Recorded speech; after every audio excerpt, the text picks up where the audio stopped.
I'm pleased to announce that this morning our government tabled Bill C-2, the Canada Recovery Benefits Act. If adopted, this legislation will create a suite of 3 new benefits.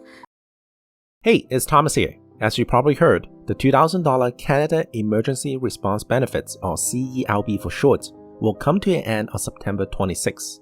Good thing is that the Canadian government already announced a series of updates. That includes lowering the criteria to qualify for EI benefits. Plus, they will launch 3 additional benefits for the people in need. In this video, I'll be talking about all the new benefits that will be rolling out now. For the CERB, back then, instead of 16 weeks, it was extended by 8 more weeks now, for a total maximum of 24 weeks until September 26. If you meet the qualification but still have not applied the CERB yet, you can still apply but no later than December 2nd, 2020 for payment. For details, you can go to the CERB website. For those of you that still need government aid would have to need a transition into EI benefits or apply for another type of benefits. Let's take a look at the new EI criteria. Starting in September 27, the government has lowered the EI criteria by quite a lot, giving people easier access to the EI benefits. First, the number of working hours required to qualify has been greatly reduced. It's been reduced from a minimum of 420 hours previously to a minimum of 120 hours. In other words, those that work 40 hours per week, now they will only have to work 3 weeks to become eligible to apply for the EI benefits. Second, the original EI payout was 55% of your weekly income, but now the government say they will put a minimum of $400 per week. So before this change, if you were making $600 per week, then you will only be able to receive $330 of EI benefits per week, where now you can receive a minimum of $400 per week instead. And the maximum is $573 per week. That doesn't change. Third, the EI payout period has been increased from a minimum of 14 weeks to 26 weeks.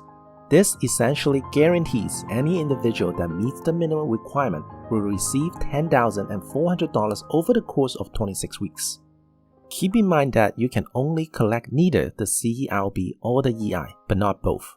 If you are collecting EI now, you might be wondering if you are allowed to make any additional income. The answer is yes, but your benefit would have to be adjusted.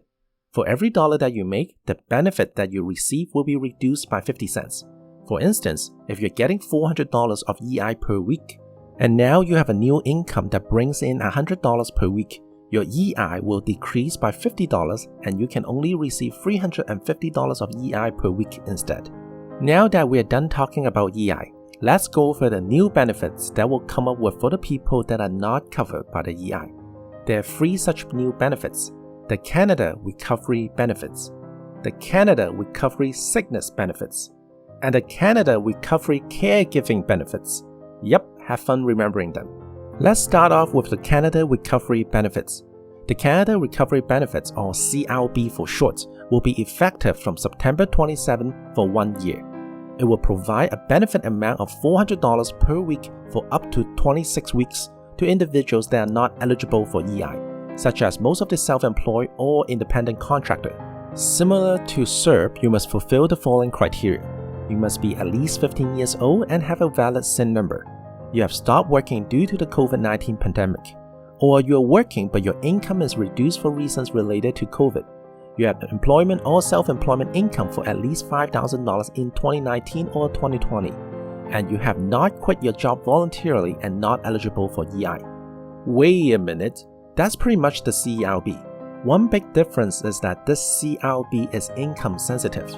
If the annual net income is over $38,000, excluding the CERB payment, then you need to repay 50 cents of the benefit for every dollar you make above $38,000. Let's look at an example. John received 10 weeks of the CERB in 2020 for a total of $4,000, and his total net income for the year is $46,000.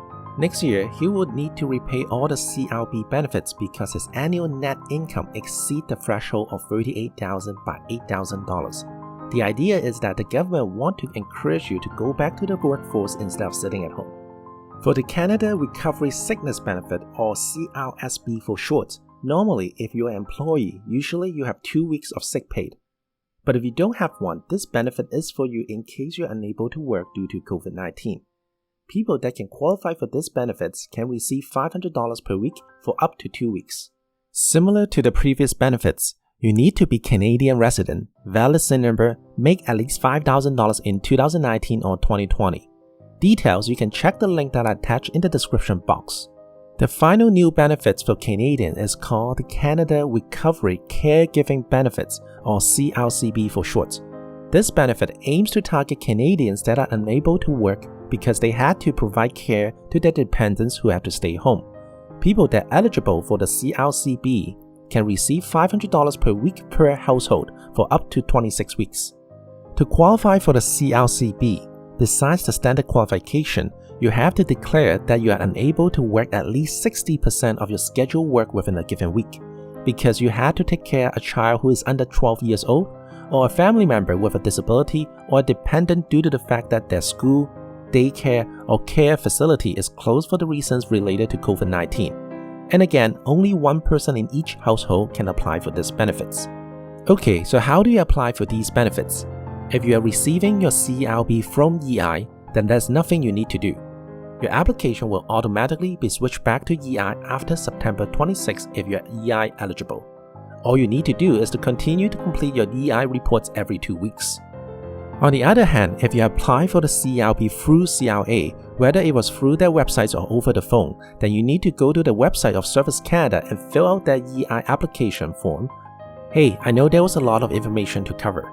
Everything that I talk about in this video is entirely based on the government official websites. So for most accurate information, please go to the government websites or consult with the right professional.